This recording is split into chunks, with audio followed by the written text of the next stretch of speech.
साल भी अभी सरकार को नहीं हुई। बीजेपी 9 साल के नरेंद्र मोदी जी के 2 करोड़ सालाना नौकरी का पहले हिसाब दे दो। आर्थिक कारणों से कई सारी चीजें हमारे यहाँ हालात अच्छे नहीं है, और उस वक्त जब भागलपुर में एयरपोर्ट है, औकात है, तो अमित शाह जी और बीजेपी के नेता खोल के दिखा दो। मैं बीपीएससी के रिटर्न एग्जामिनेशन के पक्ष में हूं, लेकिन बीटीएट और सीटीएट के इस समय जब आप नियुक्ति पत्र दे रहे थे तो वो वक्त एग्जामिनेशन का नहीं था। या तो आप 2 साल पहले यह निर्णय लेते, या इस नियुक्ति पत्र के बाद आप निर्णय लेते, तो निश्चित रूप से यह आने वाले प्रतिभावान लड़के को एक रेस्पेक्ट मिलता। लेकिन बिहार में तो उसको मिलना नहीं है इस देश में, और क्वेश्चनर करने वाला पदाधिकारी और एजुकेशन माफिया होते हैं। ये दोनों तय करता है कि क्वेश्चन हमें क्या देना, और इस क्वेश्चन को पहले से हमें किस सेंटर को, किस कोचिंग को बता देना है। तो कोचिंग और नियुक्ति पत्र बांटने की बारी आई।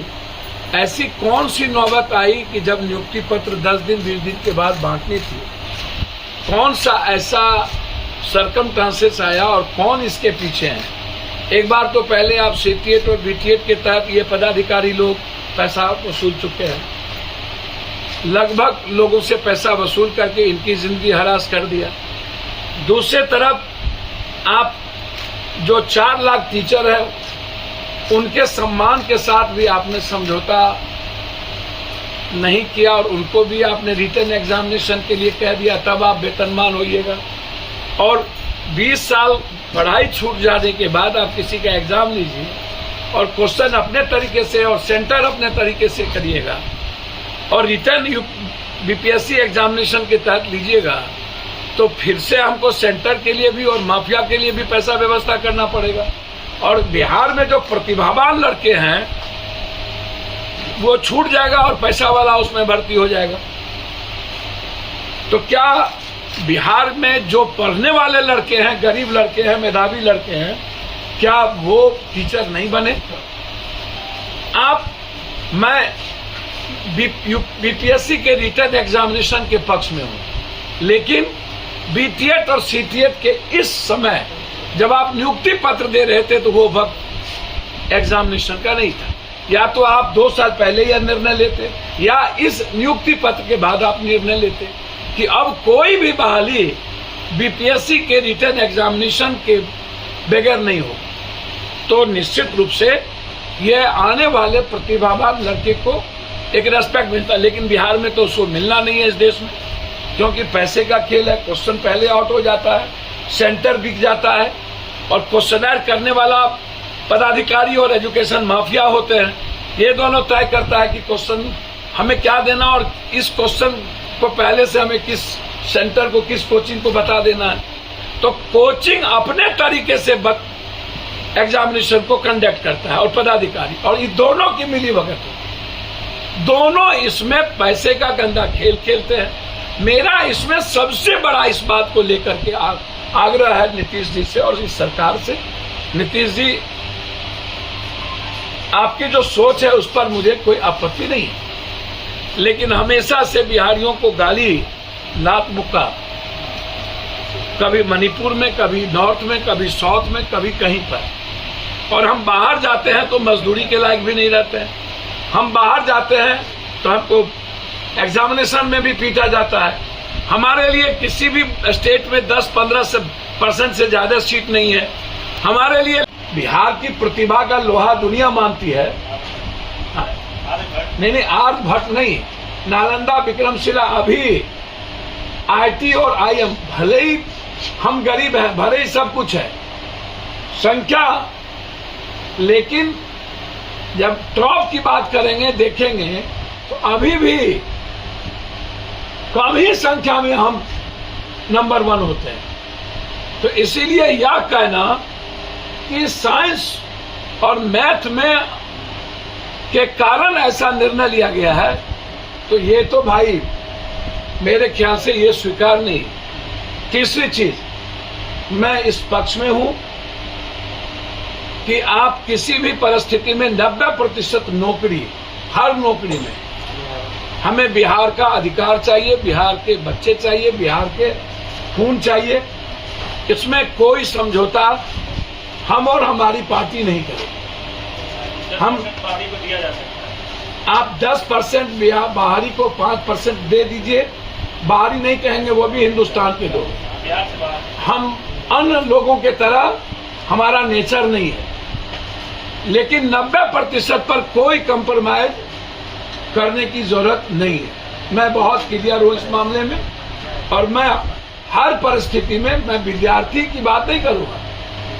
विद्यार्थी जी एक एग्रेशन में जाना उनके लिए सही नहीं है किसी भी कीमत पर। मैं इसको उचित नहीं समझता। और बीजेपी के बारे में तो मेरी ये ओपिनियन है, 17 साल ये सरकार में रही और इन्हीं के हाथ में सारे विभाग थे, और वो नौकरी का 10 साल पूछेंगे तो 10 साल नौकरी से बेहतर है 1 साल भी अभी इस सरकार को नहीं हुई। बीजेपी 9 साल के नरेंद्र मोदी जी के 2 करोड़ सालाना नौकरी का पहले हिसाब दे दो।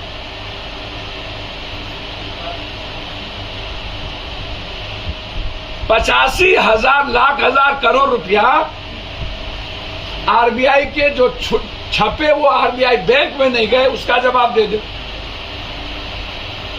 किसानों के आंदोलन को वापस लेने के बाद निर्णय नहीं लिया, उसका जवाब दे दे। सरकार हमारी है और सरकार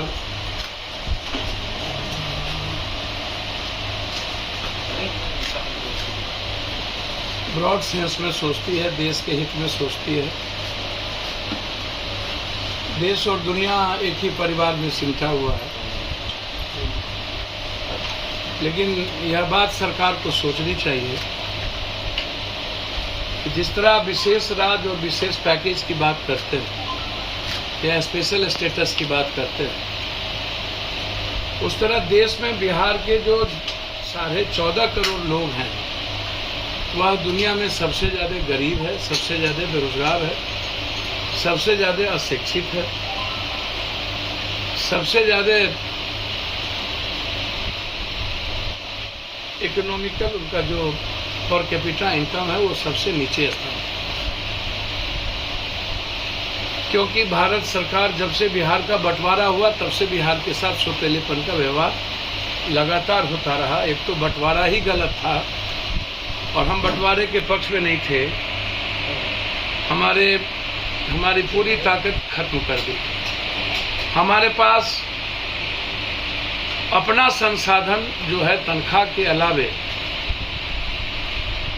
और कुछ डेवलपमेंट के अलावे हमारे पास ना तो किसी नए फैक्ट्री को लगाने की ताकत है, ना तो हम बंद पड़े फैक्ट्री का पुनरुद्धार कर सकते हैं, ना ही हम लघु और कुटीर उद्योग लगा सकते हैं।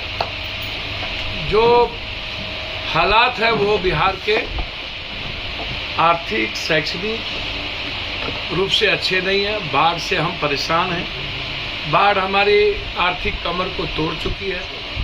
मगध में सुखाड़ की स्थिति से हमारी कमर तोड़ चुकी है।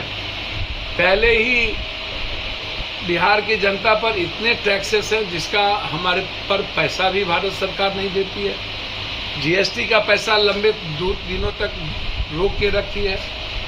हमारे पास अच्छे एयरपोर्ट होने के बावजूद, भागलपुर में एयरपोर्ट है, औकात है तो अमित शाह जी और बीजेपी के नेता खोल के दिखा दे। रक्सौल में मेरे पास जमीन है, औकात है तो खोल के दिखा दे। बीरपुर में हमारे पास जमीन है, औकात है तो खोल के दिखा दे। हमारे पास सेंट्रल स्कूल के लिए सरकार ने, जहाँ निम्न बहुत छोटे लेवल पर मेरे यहाँ सेंट्रल स्कूल है।